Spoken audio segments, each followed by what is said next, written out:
কথাটা খারাপ লাগবে শুনতে, তাও কথাটা আমি কই। কেউ একজন বলছে মাতালের কথা বিশ্বাস করা যাবে কিন্তু পাগলের কথা না। আমি ভাই এটা হাসলেন কেন? আমি ভাই এটা কেউ একজন বলছে, ঠিক আছে? তো যাই হোক, আমি মালয়েশিয়া যাইতেছি, আগামীকালকে আমার ফ্লাইট। সবাই দোয়া রাখবেন। এই জিনিসটার জন্য আসছিলাম। আর দ্বিতীয়ত আমি জাস্ট আমার অডিয়েন্সের ব্যাপারটা ক্লিয়ার করলাম। আমি আমার উড়াদুরা মেল দিয়ে ফাটাই লাগছে ভাই, আমি জানি না। এক কথা কই, আমি ঘুম থেকে উঠে কালকে রাত 2টা বাজে যখন দেখি বিষয়টা, মানে আমার মিল টেল করে পোলা ফাটাইছে, আমি আস্তা থেকে উৎকুন কি হইলো এটা, আমার এই জায়গায় পার্টিসিপেন্টটা কই, মানে এই ঝামেলা আমি কেমনে আটকে গেলাম গা, মানে কেমনে কি এই ঝামেলা আমি কেমনে আটকে গেলাম গা? আরে তোমার নাম কইলে মেলা ভিউ পাওয়া যায়। না না, এই ঝামেলা আমি কেমনে আটকে গেলাম? না না ভাই, এই ঝামেলা আমি কেমনে আটকে গেলাম গা? মানে আমি অবাক হয়ে গেছি গা, আমি এই ধরনের ঝামেলা আমি কেমনে আটকে গেলাম গা? আমি কোনো পার্টিসিপেন্ট নাই, কিচ্ছু নাই। আর আরেকটা জিনিস যেটা,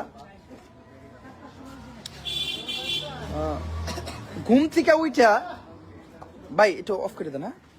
ঘুম থেকে উইটা মানে আমি হুট করে দেখি কি, ঘুম থেকে উইটা আমি হুট করে দেখি মানে 24 ঘন্টা পরে নাকি আমি 64 জেলা থেকে বয়কট। এই ঘুম থেকে উইটা দেখি আমি। এখন 24 ঘন্টা পরে যদি আমি 64 জেলা বয়কট হয়ে যাই, এইটা আমি দেখছি মিনিমাম 36 ঘন্টা পরে আমি জানতে পারছি যে কি হয়েছে। 36 ঘন্টা পরে আমি জানতে পারছি যে কি হয়েছে। 24 ঘন্টা পরে আমি বয়কট হবো, 36 ঘন্টা পরে জানছি যে কি মানে কি হয়েছে। আমি যে বয়কট হবো এটা আমি 36 ঘন্টা পরে জানছি। এখন এই যে 24 ঘন্টা গেল গা, এখন আমি কি আর 63 জেলা থেকে বয়কট হয়ে গেছি? এখন আমি যদি 63 জেলা থেকে বয়কট হয়ে যাই গা, তাহলে তো আমার কিছু করার নাই, আমি তো অলরেডি বয়কট হয়ে গেছি গা। আমি গাজীপুর জেলায় আমি আছি এখন। এখন আমি গাজীপুর থেকে আমার ঢাকা জেলায় ঢুকতে হইব। আমার আগামীকালকে ফ্লাইট। তোর বাপের বাড়ি তো বরিশাল। কথা পরে ক, এই সারা সাইকেল। আগামীকালকে আমার ফ্লাইট মালয়েশিয়া, আমার ঢুকতে হইব ঢাকা জেলায়। এখন আমি গাজীপুর থেকে কেমনে ঢাকা জেলায় ঢুকবো? আমি বয়কট হয়ে গেছি ঢাকা জেলার থেকে।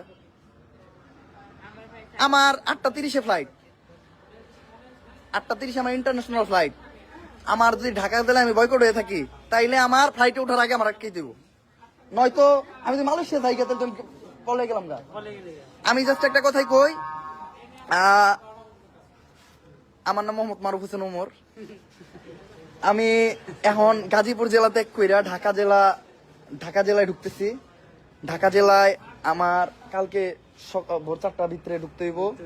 ঢাকা জেলা দিয়া আমি মালয়েশিয়া ফ্লাই করবো। তো মালয়েশিয়ার ট্রেনও হয়তো কয়েকটা জেলার উপরে দিয়ে যাইব।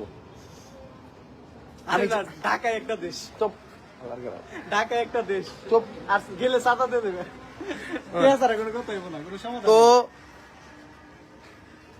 বয়কট ঢাকা কোনো আমি ভাই জানি না, আমি বয়কট কি লেগেছে এটাও জানি না। মানে মানুষ তো কারণ জানা উচিত, আমি বয়কট কি লেগেছে এটাও আমি জানি না। আমি এখনো জানি, স্টিল আমি জানি না। আমি জাস্ট ওই জিনিসটা দেখছি যে আমার ফলোয়ার, মানে একজন আমার মেলের লিখে বড় করে লিখে পাঠাইছে, আমার ফলোয়ার নাকি ই করছে, কি এর চিন্তাই করছে। এখন ভাই কে চিন্তাই করছে এটা আমার ফলোয়ার হয়ে গেছে গা।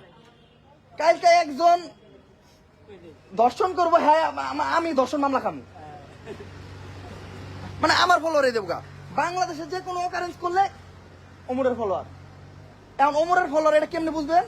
পুটকি দিলে হাসিল। আমি ভাই যুক্তি ভাই, মানে আমি তো সেই জিনিসটা দেখে আমি অবাক হয়ে গেলাম গা ভাই।